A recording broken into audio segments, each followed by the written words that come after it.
واقعہ کو ہم نے آج کیوں چوز کیا؟ سب سے پہلے میں یہ بتا دوں کہ سورہ واقعہ مکی صورت ہے۔ اب مکی صورتوں میں کیا ہے کہ مکی صورتیں اصل میں قرآن پاک کی بنیاد ہے۔ بنیاد کا مطلب یہ ہے کہ اسلام کی جو بیسک ڈیفینیشن ہے وہ یہی ہے کہ 3 طرح کے عقائد کو ہم نے ماننا ہوتا ہے۔ ایک عقیدہ توحید، سب سے پہلے رسول اللہ صلی اللہ علیہ وآلہ وسلم نے جس چیز کی سب سے پہلے دعوت دی تھی وہ عقیدہ توحید ہی تھا، ٹھیک ہے۔ پھر عقیدہ آخرت، مطلب یہ دونوں سیم ہی ہیں۔ جو بندہ توحید کو مانے گا وہ آٹومیٹکلی آخرت کو بھی مانے گا، اور جو آخرت کو مانے گا وہ آٹومیٹکلی توحید کو بھی مانے گا۔ اور عقیدہ رسالت، یعنی اللہ کے پیغمبر اس دنیا میں آئیں گے اور لوگوں کے لیے ہدایت کا کام سر انجام دیں گے۔ تو یہ قرآن پاک کی بنیاد ہے۔ مکی صورتوں میں آپ کو یہی عقائد ملیں گے، ساتھ ساتھ آپ کو جنت اور جہنم کا ذکر بھی ملے گا۔ پھر اگر ہم مدنی صورتوں کی طرف جاتے ہیں تو مدنی صورتیں ڈیٹیلڈ ہیں، وہاں پہ ہمیں احکامات ملیں گے، جیسے سود کے بارے میں احکامات یا وراثت کے احکامات، یہ ہمیں مدنی صورتوں میں ملیں گے۔ تو آپ صلی اللہ علیہ وآلہ وسلم نے جب اپنی دعوت کا آغاز کیا تھا وہ مکہ کے زمانے میں کیا تھا۔ کیوں کیا تھا؟ کیونکہ جب تک کسی انسان کے دل میں عقیدہ آخرت یا آخرت کا کانسیپٹ پوری طرح سے بلڈ نہیں نہ ہو جائے گا، تب تک وہ اسلام کے کسی بھی حکم پہ عمل نہیں کر سکے گا۔ فار ایگزامپل، اگر میں آخرت کو نہیں مانتی تو میں کبھی بھی دل سے نماز نہیں پڑھوں گی، ٹھیک ہے۔ اگر میں آخرت کو نہیں مانتی تو میں دوسروں پر ہمیشہ ظلم کروں گی، جو میرے سامنے میرے سے کمتر بندہ آئے گا میں اس پہ ظلم کرنے کی کوشش کروں گی۔ تو بیسیکلی آخرت کا کانسیپٹ ہی ایسا کانسیپٹ ہے جو انسان کی زندگی کو بیلنس کر دیتا ہے، ٹھیک ہے، انسان کو عاجز کر دیتا ہے، کیونکہ ایک انسان کو پتہ ہوتا ہے کہ اس نے اس دنیا میں ہمیشہ کے لیے نہیں رہنا۔ اللہ تعالیٰ نے اس کو امتحان کی غرض سے اس دنیا میں بھیجا ہے، اور ایک دن آئے گا جب اس کو اپنے ہر عمل کا، ایون کہ اپنی سوچوں کا بھی جواب دینا پڑے گا، ٹھیک ہے۔ یہ آخرت کا کانسیپٹ ہے۔ تو مکی صورتوں میں ہمیں بیسیکلی یہی کانسیپٹ نظر آئے گا۔ اب ہم نے مکی صورتوں کو بھی اس لیے چوز کیا ہے، آلدو ہم سب مسلمان ہیں، لیکن ہم لوگ پیدائشی طور پہ مسلمان ہیں، ہم لوگ جو ہے وہ عقل کے ذریعے مسلمان نہیں ہوئے۔ تو ضرورت اب اس بات کی ہے اس زمانے میں خاص طور پہ، کیونکہ اب ایتھیزم بہت زیادہ پھیل رہا ہے، لوگ ملحد ہو رہے ہیں، لوگ دین سے دور ہو رہے ہیں۔ کیوں؟ کیونکہ ہماری بنیادیں اسٹرانگ نہیں ہیں۔ کوئی بھی آ کے، کسی بھی مذہب کا انسان ہم سے آ کے کوئی کوشچن کرتا ہے اسلام کے خلاف تو ہم لوگ ہی کنفیوز ہو جاتے ہیں۔ کیوں؟ کیونکہ ہم نے کبھی ان چیزوں کو دیکھا ہی نہیں ہوتا، ہم نے کبھی کریٹیکل تھنکنگ کی ہی نہیں ہوتی۔ تو اب ضرورت اس بات کی ہے کہ بے شک ہم مسلمان ہیں، لیکن ہم نے اپنے عقائد کو اسٹرانگ کرنا ہے۔ ہم نے اپنے ذہنوں میں، اپنے دل میں آخرت کے عقیدے کو اس طرح سے بٹھا لینا ہے کہ پھر جب اللہ تعالیٰ کوئی بھی حکم دیں گے، چاہے وہ ہماری انڈیویجول لائف سے ریلیٹڈ ہو یا پھر اجتماعی زندگی سے ریلیٹڈ ہو، تو ہمیں وہ حکم بوجھ نہ لگے اللہ تعالیٰ کا، بلکہ ہمیں اس حکم میں اللہ تعالیٰ کی حکمت بھی نظر آئے اور ہم یہ سوچ کر وہ عمل کریں کہ اس میں ہماری ہی جو ہے وہ بہتری ہے۔ اب سورہ واقعہ کو کیوں ہم نے اس سیمیسٹر کے شروع میں اس کا انتخاب کیا کہ سورہ واقعہ میں نا بیسکلی انسان کے انجام کے بارے میں بتایا گیا ہے۔ سورہ واقعہ میں یہ بتایا گیا ہے کہ انسان جو ہے اس کا اینڈ ریزلٹ کیا ہوگا، وہ اس دنیا میں کس طرح کی زندگی گزارے گا تو اس کا انجام آخرت میں کیا ہوگا۔ بالکل اسی طرح جیسے آپ ابھی اس یونیورسٹی میں آئے ہیں تو آپ نے کوئی گول سیٹ کیا ہوگا، آپ نے کوئی اسپیسیفک ڈگری چوز کی، ٹھیک ہے، اور آپ کو پتہ ہے کہ یہ ڈگری چوز کرنے کے بعد آپ کو اس فیلڈ میں جاب مل جائے، تو یہ آپ کا اینڈ ریزلٹ ہے کہ آپ نے ڈگری چوز کی ہے اور آپ کو اسپیسیفائڈ جاب مل جائے گی۔ اسی طرح سورہ واقعہ میں جو ہے نا وہ انسانوں کے اینڈ ریزلٹ کے بارے میں بتایا گیا ہے کہ انسان اس دنیا میں اگر اللہ تعالیٰ کی رضا کے مطابق زندگی گزارے گا تو اس کا انجام کیا ہوگا، اور اگر اللہ تعالیٰ کی نافرمانی میں زندگی گزارے گا تو پھر اس کا کیا انجام ہوگا۔ اب ہم لوگ نا اپنی صورت کا آغاز کرتے ہیں، کوشش ہی کرنی ہے کہ صرف سننے پہ فوکس نہیں کرنا، ہم نے جو بھی آیت پڑھنی ہے آپ نے اس پہ عمل کرنے کی کوشش کرنی ہے، کیونکہ جب تک ہم عمل نہیں نہ کریں گے تب تک ہمارے قرآن پڑھنے کا کوئی فائدہ نہیں، ٹھیک ہے۔ 2-4 نیکیاں ہم کما لیں گے، ہماری زندگی میں بہتری نہیں آ سکے گی جب تک ہم عمل نہیں کریں گے۔ اور آپ لوگ بھی بچپن سے قرآن پاک پڑھتے آ رہے ہوں گے کہ آپ نے یہ چیز آبزرو کی ہوگی کہ قرآن پاک میں جہاں بھی ایمان کا ذکر آئے نا وہاں پہ عمل صالح کا لفظ آپ کو لازماً ملے گا۔ کبھی ایسا نہیں اللہ تعالیٰ نے کہا کہ جو لوگ ایمان لائیں گے وہ جنت میں چلے جائیں، بلکہ ہمیشہ یہ کہا گیا ہے کہ جو لوگ ایمان لائیں گے اور نیک عمل کریں گے وہ جنت میں جائیں گے۔ تو اس سے ہمیں کیا پتہ چلتا ہے کہ صرف ہمارا ایمان لانا کافی نہیں ہے، مطلب میں صرف آخرت کو مان لوں اور کوئی عمل نہ کروں بلکہ ہر کام اس سے الٹی کروں، تو پھر مجھے آخرت میں سزا ہی ملے گی نا. تو ہم نے یہاں پہ عمل کرنے کی کوشش کرنی ہے، اور جو بھی آیت ہم پڑھیں گے ساتھ ساتھ آپ نے اپنے آپ کا محاسبہ بھی کرتے جانا ہے، اینالائز کرنا ہے کہ یہ اسٹیج جو قرآن پاک میں بتائی جا رہی ہے میں اس اسٹیج پہ ہوں بھی یا نہیں. ٹھیک ہے، اور سیکھنے کی کوشش کرنی ہے، اور سب سے بڑھ کر یہ کہ عمل کرنے کی کوشش کرنی ہے. بسم اللہ الرحمن الرحیم. اذا وقعت الواقعہ، جب پیش آ جائے گا وہ ہونے والا واقعہ. لیس لوقعتھا کاذبہ، تو نہ ہوگا اس کے وقوع کو کوئی جھٹلانے والا. اب اس آیت میں جو ہے نا واقعہ کا لفظ استعمال کیا گیا، واقعہ قیامت کے لیے استعمال کیا گیا اس آیت میں. تو اللہ تعالیٰ کیا فرما رہے ہیں کہ جب قیامت برپا ہو جائے گی تو کوئی اس کو پھر جھٹلانے والا نہ ہوگا. اب یہ آیت جب نازل ہوئی ہے تو اس کے پیچھے ایک بیک گراؤنڈ ہے. وہ بیک گراؤنڈ کیا چل رہا ہے کہ رسول اللہ صلی اللہ علیہ وسلم جب ان لوگوں کو دعوت دے رہے ہیں مکہ کے لوگوں کو، تو سب سے زیادہ عجیب چیز جو ان کو لگی تھی نا وہ آخرت کا کنسیپٹ ہی تھا. وہ یہ کہتے تھے کہ یہ بڑی عجیب بات معلوم ہوتی ہے کہ ہمارے باپ دادا صدیوں سے یہاں پہ رہتے گئے ہیں، اور ایک دن ایسا آئے گا کہ سارے انسان شروع سے لے کے قیامت تک زندہ اٹھائے جائیں گے اور ان کے اعمال کا حساب ہوگا. وہ اس چیز کو امپاسبل کنسیڈر کرتے تھے، اور پھر ساتھ یہ بھی کہتے تھے کہ قیامت آئے گی تو دیکھا جائے گا. جیسے ہم بھی آج کل کہتے ہیں جوانی کے دن میں فن کر لو، قیامت آئے گی تو دیکھا جائے گا. بالکل وہی جملے جو اس زمانے کے لوگ بولتے تھے اپنے نبیوں کو. آپ پرانے انبیاء کی ہسٹری اٹھا کے دیکھ لیں، قرآن پاک کا ترجمہ پڑھ کے دیکھ لیں کہ جو جملے ہر قوم نے اپنے نبی کو بولے ہیں ہم لوگ بھی آج وہی بولتے ہیں. جیسے وہ کہتے تھے نا کہ تم دین کے ٹھیکیدار بنے پھرتے ہو، ہم لوگ بھی آج وہی کہتے ہیں. جیسے وہ کہتے تھے کہ قیامت آئے گی تو ہمیں تو پھر بھی جنتوں سے نوازا جائے گا، ہم اللہ تعالیٰ کے پسندیدہ بندے ہیں. یہ یہود کا کلمہ تھا، اور آج ہم لوگ بھی یہی کہتے ہیں کہ ہم چونکہ مسلمان ہیں تو جنت تو ہماری وراثت ہے. یہی جملے ہوتے ہیں ہم لوگوں کے. پھر ہمارے جملے کیا ہوتے ہیں کہ قیامت آئے گی تو دیکھا جائے گا، خیر ہے یار زندگی کے چند دن ہیں، ادھر گزار لو، ادھر مزے کر لو، آگے کس نے دیکھی ہے. یہ جملے ہم بولتے بھی ہیں اور اپنی روزمرہ کی زندگی میں ہم سنتے بھی رہتے ہیں ڈفرینٹ طرح کے لوگوں سے. اب دیکھیں گے پیچھے پس منظر یہ چل رہا ہے، وہاں کے لوگ بھی یہی باتیں کر رہے ہیں کہ قیامت آئے گی تو دیکھا جائے گا، خیر آ بھی جائے گی تو دیکھ لیں گے، کون ہمارا کیا بگاڑ لیا. تو اللہ تعالیٰ آگے سے ان کو یہ جواب دے رہے ہیں کہ جب وہ واقعہ پیش آ جائے گا تو پھر کوئی انسان اس کو جھٹلا نہیں سکے گا. یعنی وہ ایسی حقیقت ہوگی کہ جس کے آنے میں کوئی شک نہیں ہے، اور ہر انسان اس کو اپنی آنکھوں سے دیکھ لے گا کہ یہ واقعہ رونما ہو چکا ہے. خافضۃ رافعہ، جو تہ و بالا کر دینے والا ہوگا.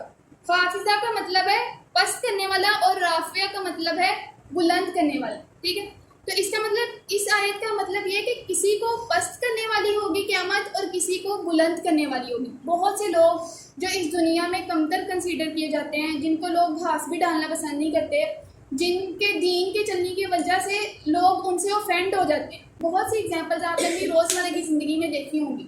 تو دنیا میں وہ پست کنسیڈر کیے جاتے ہیں، لیکن اللہ تعالیٰ کیا کہہ رہے ہیں کہ قیامت والے دن اللہ تعالیٰ ان کو بلند کر دیں گے، ان کی عزت میں اضافہ کر دیں گے. اور دوسرا جو حافظہ کا ہے کہ جو اس دنیا میں عزت دار سمجھے جاتے ہیں، لیکن اگر ان کے اعمال ایسے نہیں ہیں کہ وہ آخرت میں عزت کے لائق ہوں تو اللہ تعالیٰ پھر ان کو ذلیل و رسوا کر دیں گے. یہ اس آیت کا مطلب ہے کہ قیامت جب برپا ہوگی تو کسی کو وہ پست کر دینے والی ہوگی اور کسی کو بلند کرنے والی ہوگی. اذا رجت الارض رجا، جب ہلا ڈالی جائے گی زمین یک بارگی، یعنی ایک دم سے زمین جو ہے وہ پوری کی پوری لرزنے لگے گی.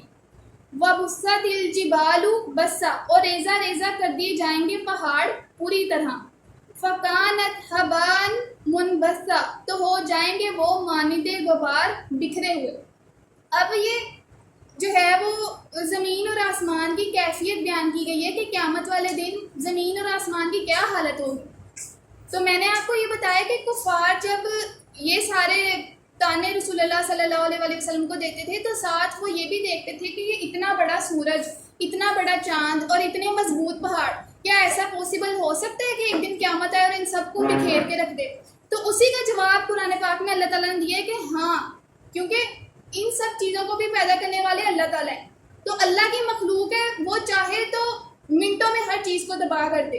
تو یہی یہاں پہ اللہ تعالیٰ فرما رہے ہیں کہ زمین جس پہ ابھی تم رہ رہے ہو یہ اس دن پوری تھرتھراہٹ سے کانپے گی، اور کوئی کونا ایسا نہیں ہوگا کہ وہ کانپ نہیں رہا ہوگا۔ ابھی زلزلے آتے ہیں، ہم لوگ دیکھتے ہیں، تو ہم اگر کسی ایسے ایریا میں جہاں پہ زلزلہ نہ آ رہا ہو، ہم لوگ اپنے آپ کو سیف کنسیڈر کرتے ہیں، لیکن قیامت والے دن ایسا نہیں ہوگا۔ ایسا نہیں ہوگا کہ فیصل آباد میں زلزلہ آیا لاہور سیف ہے، ایسے نہیں ہوگا۔ پوری کی پوری زمین جو ہے نا وہ اس دن کانپ رہی ہوگی۔ اور پہاڑوں کی کیا حالت ہوگی کہ پہاڑ جو ہے وہ ریزہ ریزہ کر دی جائیں گے۔ پہاڑ اس زمین پہ اگر بندہ غور کرے تو کتنی مضبوط چیز معلوم ہوتی ہے، اور اتنے بلند و بالا پہاڑ یہ بھی تباہ ہو جائیں گے، ٹھیک ہے، اور جو ریت کے ذرے ہیں ان کی مانند ہو جائیں گے۔ اس سے پتہ کیا چلتا ہے کہ اللہ تعالیٰ ہر چیز پہ پوری طرح قادر ہے۔ وہ چاہے تو آج قیامت لے آئے، چاہے تو پھر کبھی لے آئے، لیکن اس کے لیے کام کرنا مشکل نہیں ہے۔ جس طرح اللہ تعالیٰ قیامت قائم کر سکتے ہیں، ابھی اس چیز کی بھی یہاں پہ دلیل ہے کہ اللہ تعالیٰ انسانوں کو بھی دوبارہ اٹھا سکتے ہیں۔ قرآن پاک میں بار بار یہ دلائل دیے گئے ہیں کہ کیا انسانوں کو پیدا کرنا زیادہ مشکل ہے، یا یہ جو کائنات اللہ تعالیٰ نے پیدا کی ہے، یہ پہاڑ جو بنائے، یہ سورج جو پیدا کی ہے، یہ پیدا کرنا زیادہ مشکل ہے؟ اوبویسلی یہ زیادہ مضبوط چیزیں ہیں، تو ان کو زیادہ پیدا کرنا زیادہ مشکل کام ہے، لیکن اللہ تعالیٰ نے وہ بھی کر دکھایا۔ تو پھر انسانوں کو دوبارہ پیدا کرنا اللہ کے لیے کیا مشکل ہوگا؟ جس اللہ نے پہلی دفعہ انسان کو پیدا کیا بالکل اسکریچ سے، کوئی انسان کا نام و نشان نہیں تھا، اللہ تعالیٰ اگر تب انسان کو پیدا کرنے پہ قادر ہو سکتے ہیں تو پھر اب بھی انسان کو پیدا کرنے پہ قادر ہو سکتے ہیں۔ اور جب ہم مزید صورتوں کا مطالعہ کریں گے تو آپ کو یہ بات بھی سمجھ آئے گی کہ یہ دوبارہ پیدا کیا جانا یہ اللہ تعالیٰ کی بہت بڑی رحمت ہے۔ کیوں رحمت ہے؟ کہ بہت سے انسان اس دنیا میں ایسے ہیں جو ساری زندگی نیکیاں کرتے رہتے ہیں، لیکن ان کو کبھی صلہ نہیں ملتا نا۔ تو اس کے لیے قیامت ضروری ہے تاکہ اچھے لوگوں کو ان کے نیک اعمال کا بدلہ دیا جا سکے۔ اسی طرح بہت سے ایسے لوگ ہیں جو ہمیشہ دوسروں پہ ظلم کرتے ہیں۔ ایک ایسا انسان جس نے زندگی میں 100 قتل کر دیے ہیں، ایک دفعہ پھانسی دے کے اس کے گناہوں کا کفارہ نہیں ادا ہو سکتا، تو اس انسان کے لیے پھر قیامت ضروری بن جاتی ہے۔ تو یہ سمجھیں کہ قیامت اصل میں اللہ تعالیٰ کی رحمت ہی ہے۔ پھر رحمت کن لوگوں کے لیے ہوگی؟ جنہوں نے اس دنیا میں نیک بن کر زندگی گزاری ہوگی۔ اگر تو کوئی انسان جو ہے اس نے نیک بن کر زندگی نہیں گزاری ہوگی، پھر قیامت اس کے لیے ایک عذاب کا کوڑا ہی ہوگا۔ تو یہاں پہ اصل میں قیامت کی اللہ تعالیٰ نے منظر کشی کی ہے کہ اس دن زمین و آسمان کی کیفیت کیا ہوگی۔ وَكُنْتُمْ أَزْوَاجًا ثَلَاثًا، اور ہوگے تم 3 قسم کے گروہ میں۔ فَأَصْحَابُ الْمَيْمَنَةِ، سو دائیں بازو والے۔ مَا أَصْحَابُ الْمَيْمَنَةِ، کیا کہنا دائیں بازو والوں کی خوش نصیبی کا۔ اب یہ جو میمنہ کا لفظ ہے نا، یہ یمین سے نکلا ہے۔ یمین عربی میں کہتے ہیں دائیں ہاتھ والے، ٹھیک ہے۔ اب عرب میں یہ کلچر تھا کہ جس انسان کو وہ عزت دار سمجھتے تھے نا، وہ اس کو اپنے دائیں ہاتھ کی طرف بٹھاتے تھے کہ یہ ہم سے زیادہ عزت والا انسان ہے، اس کو دائیں طرف بٹھاتے تھے۔ تو قیامت کا منظر بھی کچھ یوں ہوگا کہ جو نیک لوگ ہوں گے نا وہ دائیں سائڈ پہ ہوں گے، ٹھیک ہے۔ یہ اسی چیز کی منظر کشی کی گئی ہے کہ جو دائیں بازو والے ہوں گے، اللہ تعالیٰ کہہ رہے ہیں کہ ان کی خوش نصیبی کا کیا کہنا۔ اگر وہ دائیں سائڈ پہ ہو گئے، ان کو آٹومیٹکلی پتہ ہوگا کہ ان کو جنت ملنے والی ہے۔ وَأَصْحَابُ الْمَشْأَمَةِ، مَا أَصْحَابُ الْمَشْأَمَةِ، اور بائیں بازو والے، کیا ٹھکانہ بائیں بازو والوں کی بد نصیبی کا۔ تو مشأمہ کا جو لفظ ہے نا، یہ شوم سے نکلا ہے۔ شوم ایک تو بدبخت کو بھی کہتے ہیں، اور شوما جو ہے نا وہ بائیں ہاتھ کو بھی کہتے ہیں۔ ابھی میں نے آپ کو بتایا کہ عرب جس انسان کو اپنے سے عزت دار سمجھتے تھے اس کو دائیں طرف بٹھاتے تھے، اسی طرح اگر وہ کسی کو اپنے بائیں طرف بٹھاتے تھے تو وہ اس کو اپنے سے کمتر اور حقیر سمجھتے ہوتے تھے۔ تو یہی یہاں پہ منظر کشی کی گئی ہے کہ قیامت والے دن جو لوگ حقیر اور بد نصیب اور کمتر لوگ ہوں گے وہ بائیں سائڈ پہ ہوں گے۔ اب یہاں پہ ہم لوگوں کا کام کیا ہے کہ ہمیں اپنا محاسبہ کرنا چاہیے، آپ کو بھی اور مجھے بھی، کہ کیا میں اپنی زندگی میں ایسے اعمال کر رہی ہوں کہ آخرت میں دائیں بازو والی سائڈ پہ ہوں گی، یا پھر ایسے اعمال کر رہی ہوں کہ میں بائیں سائڈ پہ ہوں گی، ٹھیک ہے۔ اگر تو میں دائیں والے کام کر رہی تو اس سے بھی اب آگے کا درجہ ہمیں پتہ چلے گا کہ وہ کیا ہے، اور وہی ایک مسلمان کا، ایک انسان کا ایک الٹیمیٹ گول ہونا چاہیے۔ صرف جنت تو نہیں نا حاصل کرنی، اچھے گریڈز کے ساتھ حاصل کرنی۔ جیسے آپ یونیورسٹی میں آئے ہیں تو آپ نے اپنا گول سیٹ کیا ہوگا کہ میں نے 4/4 GPA لینی ہے، میں نے پوری کلاس میں ٹاپ پہ آنا ہے۔ تو جنت میں جانے کے لیے بھی آپ لوگوں کی یہی خواہش ہونی چاہیے کہ میں نے صرف فرائض پورے نہیں کرنے، شروع فرائض سے ہی کرنا ہے ہم نے، لیکن ہمارا الٹیمیٹ گول کیا ہونا چاہیے کہ ہم نے اعلیٰ ترین جنت میں جانا ہے, ہم نے جنت الفردوس میں جانا ہے. والسابقون السابقون, اور سبقت لے جانے والے تو ہیں ہی سبقت لے جانے والے. اب یہاں پہ دو گروہوں کا ذکر کرنے کے بعد تیسرے کے بارے میں کیا کہا گیا ہے کہ وہ تو پھر ہیں ہی سب سے اعلیٰ. سبقت لے جانے والے کون لوگ ہیں؟ سبقت لے جانے والے وہ لوگ ہیں جو بھلائیوں میں سب سے زیادہ آگے ہوتے ہیں. حدیث میں آتا ہے کہ رسول اللہ صلی اللہ علیہ وسلم نے فرمایا کہ یہ جو مقربین ہوں گے یا سابقین ہوں گے, یہ وہ لوگ ہوں گے کہ جب ان کے سامنے حق پیش کیا گیا تو انہوں نے اس کو قبول کر لیا, یعنی انہوں نے کوئی ریزسٹنس نہیں دکھائی. جیسے ان کے سامنے اللہ تعالیٰ کی تعلیمات آئی, انہوں نے فوراً سے اس کو قبول کر لیا. پھر یہ فرمایا کہ جب ان سے کوئی حق مانگا گیا تو انہوں نے اس کو وہ بھی دیے. ٹھیک ہے, اگر کسی انسان نے یا اللہ تعالیٰ نے اس بندے سے اپنے حقوق مانگے تو اس نے وہ بھی پورے کیے. پھر یہ کہ اس انسان کا دوسروں کے بارے میں فیصلہ بھی وہی تھا جو وہ اپنے لیے پسند کرتا تھا. یعنی ایسا انسان سابقین میں شامل ہوگا, ایسا انسان مقربین میں شامل ہوگا جو دوسروں کے لیے بھی وہی پسند کرے جو وہ اپنے لیے پسند کرتے ہیں. یہ مقرب ہونے کی, سابقین ہونے کی نشانی ہے. اولئک المقربون, یہ تو ہیں ہی مقرب لوگ. ابھی کن لوگوں کا ذکر کیا گیا ہے؟ جو سابقون ہیں, یعنی جو بھلائیوں میں سبقت کرنے والے ہیں. فرمایا کہ وہ مقرب لوگ ہوں گے. مقرب کس کے ہوں گے؟ اللہ تعالیٰ کے مقرب ہوں گے. اور اللہ تعالیٰ کے مقرب ہونے کا کیا مطلب ہے؟ کہ وہ اللہ تعالیٰ کے سب سے زیادہ قریب ہوں گے.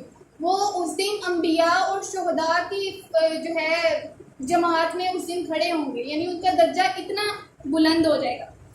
فی جنات النعیم, جو رہیں گے نعمت بھری جنتوں میں. اب یہ مقربین کا سب سے پہلے ذکر کیا گیا ہے کہ ان کا انعام کیا ہوگا, کہ ان کو نعمت بھری جنتوں سے نوازا جائے گا. صلات من الاولین, بہت ہوں گے پہلوں میں سے. وقلیل من الآخرین, اور کم ہوں گے پچھلوں میں سے. اب اس آیت کا جو مطلب ہے نا وہ یہ بنتا ہے کہ ہر نبی کی ہر امت میں سے جو پہلے والے لوگ تھے نا وہ مقربین ان میں زیادہ ہوں گے. کیوں زیادہ ہوں گے؟ جیسے اگر ہم رسول اللہ صلی اللہ علیہ وسلم کی امت کی ایگزامپل لے لیں کہ جو صحابہ کرام تھے ان میں مقربین زیادہ تھے. کیوں؟ کیونکہ اس زمانے میں ایک تو آپ صلی اللہ علیہ وسلم ان کے درمیان موجود تھے. ٹھیک ہے, دوسرا یہ کہ اس زمانے میں فتنے کم تھے. فتنے کم تھے تو وہ بھلائیوں پہ زیادہ جو ہے وہ قائم رہتے تھے, وہ نیکی کے کاموں میں زیادہ بڑھ چڑھ کر حصہ لیتے تھے. اور آگے یہ فرمایا کہ پچھلوں میں سے وہ بہت کم ہوں گے. کیوں کم ہوں گے؟ کیونکہ جیسے آخری زمانہ ایک قسم کا چل رہا ہے, فتنوں کا دور ہے, ہر طرف سے ہمیں دنیاوی اٹریکشنز مل رہی ہیں.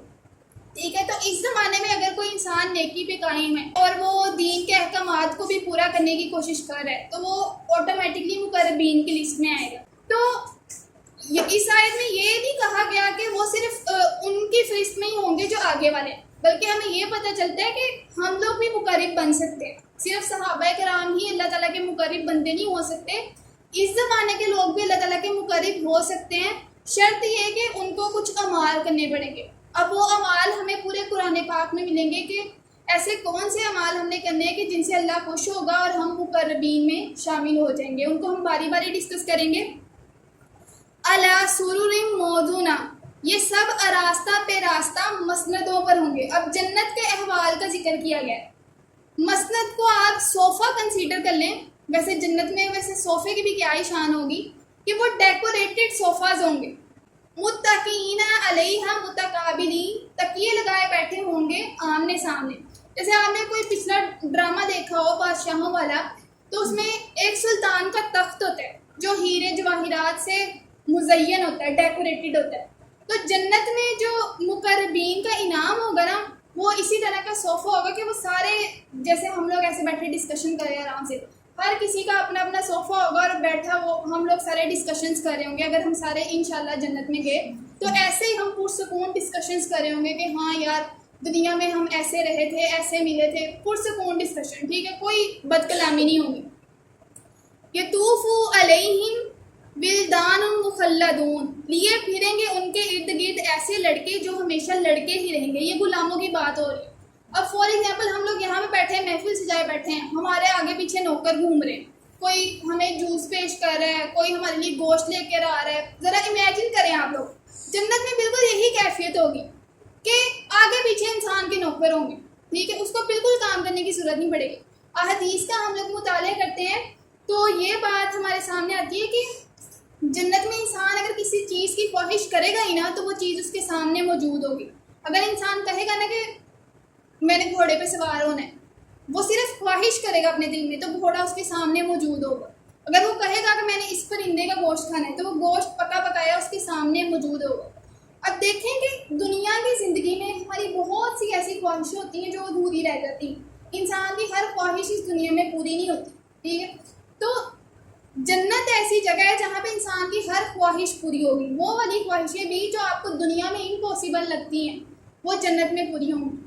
تو اگر کوئی انسان جنت کا سودا کر کے دنیا کو پرائیورٹی دیتا ہے اور وہ بھی وہ دنیا ہے جس میں اس کی زندگی صرف 50 یا 60 سال کی ہے، تو آپ لوگ مجھے بتائیں کہ وہ گھاٹے کا سودا کر رہا ہے کہ نہیں کر رہا ہے نا. تو اس سے بہتر یہ نہیں ہے کہ ہم لوگ 50-60 سال کی زندگی میں اللہ تعالیٰ کی فرما برداری اختیار کر لیں، ٹھیک ہے. 25 سال تو ہم سب کے گزر چکے ہیں، مزید 25 یا 30 یا میکسیمم 50 سال ہم لوگوں کے یہاں پہ اس دنیا میں رہ گئے ہوں گے، ٹھیک ہے. ایوریج عمر اب 60-70 سال ہی چل رہی ہے. تو اگر ہم اتنے تھوڑے سالوں میں اللہ تعالیٰ کی بات مان لیں گے، ہر بات پہ سر جھکا دیں گے اور جیسے اللہ تعالیٰ اور اللہ تعالیٰ کے نبی صلی اللہ علیہ وسلم ہمیں حکم دے رہے ہیں ہم مان لیں گے، تو ہمیں وہ والی جنت سے نوازا جائے گا جہاں پہ ہمیں کبھی غم دیکھنے کو نہیں ملے گا، جہاں پہ ہماری کبھی کوئی خواہش ادھوری نہیں رہے گی. ایسا کوئی انسان یہاں پہ ہم میں سے نہیں ہوگا جس کی ساری خواہشیں اس دنیا میں پوری ہو چکی ہیں. بہت سی ایسی ہیں جو آپ کے لیے حسرت بن چکی ہوں گی اور بہت سی ایسی ہیں جن کے قبول ہونے کی آپ دعائیں کر رہے ہوں گے. تو جنت ایک الٹیمیٹ پلیس ہوگی کہ ہماری ہر خواہش وہاں پہ پوری ہوگی. بِأَكْوَابٍ وَأَبَارِيكَ وَكَأْسٍ مِّن مَّعِينٍ، ساغر سراہی اور جام نکھری ہوئی شراب کے. اب وہاں پہ کیفیت بیان کی گئی ہے کہ وہ جو غلام ہوں گے وہ شراب کے پیالے لیے ہوئے گھوم رہے ہوں گے. اب ضروری نہیں ہے کہ وہاں پہ شراب ہی پلائی جائے گی. شراب کا لفظ اس لیے استعمال کیا گیا ہے کہ عرب کے جو لوگ تھے نا وہ شراب پینے کے بہت شوقین تھے. وہ مطلب ان کی ڈیلی روٹین کا یہ حصہ تھا کہ وہ شراب پیتے تھے. اب چونکہ قرآن پاک کے اولین مخاطب وہ لوگ تھے تو ان کو ایڈریس کرنے کے لیے، ان کو جو ہے وہ اٹریکٹ کرنے کے لیے جنت کی طرف اللہ تعالیٰ نے شراب کا ورڈ یوز کیا. تو اس کا مطلب یہ نہیں کہ صرف جنت میں شراب پلائی دے رہے. آپ کوئی بھی چیز پینا چاہیں تو وہ آپ کو ملے گی، چاہے وہ جوس ہو، چاہے وہ شہد کی نہریں ہوں، چاہے وہ دودھ ہو. اگر آپ میں سے بھی کوئی شراب پینا چاہے تو وہ بھی مل جائے گا، ٹھیک ہے. اس میں کسی کو منع نہیں کیا جائے گا. لا یصدعون عنہا ولا ینزفون، ایسی کہ نہ سر چکرائے اسے پی کر اور نہ عقل میں فطور آئے. اب یہ شراب کی کیفیت بیان کی گئی ہے کہ جنت میں شراب بھی خالص ملے گی. دنیا کی شراب سے تو یہ ہوتا ہے نا کہ انسان انکانشیس ہو جاتا ہے، پھر اس کے علاوہ انسان کا سر چکرانے لگتا ہے. لیکن جنت میں ایسا کچھ نہیں ہوگا. جو اس کو شراب بھی پلائی جائے گی نا وہ بھی بہت خالص ہوگی. اب امیجن کریں کہ ایسے ہی سارے بیٹھے ہوئے ہیں جنت میں، آگے پیچھے نوکر گھوم رہے ہیں، کسی کو کوئی جوس پیش کیا جا رہا ہے. دنیا میں بھی ہر انسان ایسی ہی زندگی گزارنا چاہتا ہے. تو اس کا مطلب یہ ہے کہ جنت کی خواہش ہر انسان کے دل میں فطری طور پر ہے. ہر انسان جنت سے واقف ہے. ہمارے باپ حضرت آدم علیہ السلام اس جنت میں رہ کے گئے ہوئے ہیں تو ان کے کچھ نہ کچھ اثرات ہماری زندگیوں میں نظر آتے ہیں. آپ نے اکثر نوٹ کیا ہوگا کہ آپ کسی پہاڑی علاقے کی طرف جائیں، کسی پرسکون جگہ پہ جائیں تو آپ کو ایک اندر سے سکون فیل ہوتا ہے. کیوں فیل ہوتا ہے؟ کیونکہ جنت کو ہم لوگ مس کر رہے ہوتے ہیں. تو اس کے کچھ نہ کچھ اثرات ابھی باقی ہیں ہماری فطرت میں. وَفَاكِهَةً مِّمَّا يَتَخَيَّرُونَ، اور پیش کریں گے لذیذ پھل تاکہ اس میں سے جسے چاہیں پسند کر لیں. وَلَحْمِ طَيْرٍ مِّمَّا يَشْتَهُونَ، اور پیش کریں گے گوشت پرندوں کا تاکہ لے لیں اپنی رغبت کے مطابق. اب یہاں پہ کیا استعمال کیا گیا ہے کہ پھل اور جو گوشت ہوگا وہ بھی رغبت کے مطابق ہر کسی کو دیا جائے گا. رغبت کا کیا مطلب ہے کہ ہر کسی کو اس کی چوائس کے مطابق کھانا دیا جائے گا. جیسے مجھے اگر مٹن پسند ہے تو مجھے وہ چیز ملے گی، اگر آپ کو مرغی کا گوشت پسند ہے تو آپ کو وہ چیز ملے گی. ایسا نہیں ہوگا کہ ہر جنتی انسان کو ایک طرح کا کھانا دے دیا جائے، ایسا نہیں ہوگا. ہر انسان کی خواہش کا احترام کیا جائے گا اور جو اس کی خواہش ہوگی اس کو وہی چیز ملے گی. وَحُورٌ عِین، اور حوریں ہوں گی خوبصورت آنکھوں والی. کَأَمْثَالِ اللُّؤْلُؤِ الْمَكْنُونِ، ایسی حسین جیسے موتی جنہیں چھپا کر رکھا گیا ہو. اب حور کا ذکر اس لیے آیا کہ وہاں پہ ایڈریس مردوں سے کیا جا رہا تھا تو آٹومیٹکلی عورت سے تو اٹریکشن وہ فیل کریں گے نا، یہ ان کی فطرت میں ہے یہ چیز. تو اس لیے یہاں پہ بھور کا ذکر آیا. آپ لوگوں کو کچھ اور چاہیے تو وہ بھی مل جائے گا. کہنے کا مقصد یہ ہے کہ جنت میں ہر چیز ملے گی. وہاں پہ امپاسبل کا لفظ ہی ختم ہو جائے گا. ہر چیز جو ہے وہ انسان کی دسترس میں ہوگی. جزاء بما کانوا یعملون، یہ سب کچھ ملے گا انہیں جزا کے طور پر ان اعمال کی جو وہ کرتے تھے. اب غور کرنے کا جو فکر ہے نا، وہ اس پورے جو ہم نے اب تک پڑھا ہے وہ یہ فکر ہے کہ کیوں ان کو یہ سب ملے گا، کیونکہ وہ اعمال کرتے تھے. یعنی وہی بات جو میں نے آپ کو پہلے بتائی کہ اگر آپ چاہتے ہیں نا کہ آپ کو ایسی جنت ملے تو آپ کو پھر عمل کرنا پڑے گا. اب یہاں پہ آپ کی مسکنسیپشن بھی دور ہوگی کہ صرف ایمان لانا کافی نہیں ہے، صرف مسلمان پیدا ہو جانا کافی نہیں ہے، مجھے عمل کر کے دکھانا پڑے. جیسے حضرت ابراہیم کے لیے اللہ تعالیٰ نے لفظ استعمال کیا کہ ابراہیم نے تو وفا کا وعدہ پورا کر دکھایا. ٹھیک ہے، اللہ تعالیٰ نے اتنی قدر کی ہے حضرت ابراہیم علیہ السلام کی. کیونکہ اللہ تعالیٰ نے ان کی جو بھی آزمائش کی، جو بھی ٹیسٹ لیا حضرت ابراہیم علیہ السلام کو، انہوں نے وہ پورا کر کے دکھایا. ایسا کوئی بھی زندگی کا مرحلہ نہیں تھا جہاں پہ ان کو آزمایا نہ گیا ہو. ان کے باپ کو ان سے دور کر دیا گیا، پھر ان کو آگ تک میں ڈال دیا گیا، ان کی اولاد ساری زندگی ان سے دور رہی، لیکن انہوں نے پھر بھی اللہ تعالیٰ کے ہر حکم کے آگے سر جھکا دیا. تو اس سے کیا پتہ چلتا ہے کہ اگر انبیاء بھی عمل کرنے سے بچ نہیں نہ سکے تو پھر ہم بھی نہیں بچ سکیں گے. تو عمل آپ کو لازمی کرنا پڑے گا. اب یہاں پہ اس درس قرآن کا مقصد بھی یہی ہے کہ ہم لوگ کان کھول کر قرآن کی تعلیمات کو سنیں اور اس قرآن کو ہمیشہ اپنے ساتھ رکھیں اور اس کے سبق کو ہمیشہ دہراتے رہیں اور پھر عمل کرنے کی کوشش کریں. لا یسمعون فیہا لغوا ولا تاثیما، بس یہ ختم ہونے والا ہے. نہیں سنیں گے وہ وہاں کوئی بےہودہ کلام اور نہ گناہ کی بات. اچھا، یہ بھی ایک جنت کی بہت بڑی نعمت ہے کہ انسان وہاں پہ کوئی بےہودہ باتیں نہیں سنے گا. دنیا میں جو انسان مومن ہوتا ہے نا، یا جو نیک راستے پہ چلنے کی کوشش کر رہا ہوتا ہے، اس کے لیے لوگوں کی گوسپس بڑی تکلیف دہ ہوتی ہیں. ٹھیک ہے، لوگ طرح طرح کی تکلیف دہ باتیں اس کو کہتے ہیں، ہمیشہ اس کا مذاق اڑایا جاتا ہے. تو اللہ تعالیٰ یہ اہل ایمان کو تسلی دے رہے ہیں کہ جنت میں کوئی بد کلامی نہیں ہوگی. ہر شخص جو ہے وہ سلامتی کی زندگی گزارے گا. الا قیلا سلاما سلاما، سوائے ایک بول کے سلام ہو تم پر، سلام ہو تم پر. یعنی کیا ہوگا کہ جنت میں ہر طرف سلامتی ہی سلامتی ہوگی. کوئی شخص کسی سے بد کلامی نہیں کرے گا، کوئی کسی سے حسد نہیں کرے گا، کوئی انسان کسی کو برا بھلا نہیں کہے گا، کوئی کسی کی غیبت نہیں کرے گا، کوئی کسی کا مذاق نہیں اڑائے گا. ہر انسان جو ہے نا وہ دوسرے کا احترام کرے گا، دوسرے سے محبت کرے گا. تو یہ مقربین کا آج ہم نے ذکر پڑھ لیا کہ مقربین کے لیے کیا انعامات ہوں گے جنت میں. ابھی یہ صرف ایک ٹریلر تھا. قرآن میں پورا جو ہے نا وہ اس کی تصویر کشی ڈفرینٹ صورتوں میں کی گئی ہے. اب کوشش آپ نے یہ کرنی ہے کہ صرف سن کے نہیں بیٹھ جانا، اس سبق کو دہرانا بھی ہے اور بار بار اپنا محاسبہ کرتے جانا ہے. بے شک آپ لوگ اپنے طور پہ اپنے نوٹس بنانے شروع کر دیں. صرف میں اس درس قرآن کی بات نہیں کر رہی، آپ ویسے ہی اگر کہیں سے درس قرآن لے رہے ہیں یا قرآن پاک خود سے پڑھ رہے ہیں تو نوٹس لازمی بنایا کریں. نوٹ سے یہ ہوگا کہ آپ لوگوں کو جو ہے ایک تو چیزیں ریوائز رہیں گی اور دوسرا یہ کہ عمل کرنا بھی پھر آپ شروع کر دیں گے. ٹھیک ہے، تو محاسبہ کرتے جائیں اپنا. یہ آج کا درس تھا. مجھے امید ہے کہ آپ لوگوں کو سمجھ آئی ہوگی اور یہی میں آپ لوگوں سے بار بار درخواست کروں گی کہ اس درس قرآن کا بالکل مقصد یہی نہیں ہے کہ ہم لوگ آخرت کے لیے نیکیاں اکٹھی کر لیں، بلکہ کیا مقصد ہے کہ ہم نے عمل کرنے کی کوشش کرنی ہے. ہم لوگ یہاں پہ کوئی ٹیچر نہیں، جیسے آپ لوگ سارے سیکھنے بیٹھے ہوئے ہیں میں بھی سیکھنے بیٹھی ہوئی ہوں، تو ہم نے اپنے عمل کو بہتر کرنے کی کوشش کریں. تو یہ آج کا درس قرآن تھا. میں امید کرتی ہوں کہ آپ لوگوں کو سمجھ بھی آئی ہوگی کچھ نہ کچھ، اور دوسرا یہ کہ اگلے درس قرآن میں آپ لوگ شامل بھی ہوں. جزاک اللہ.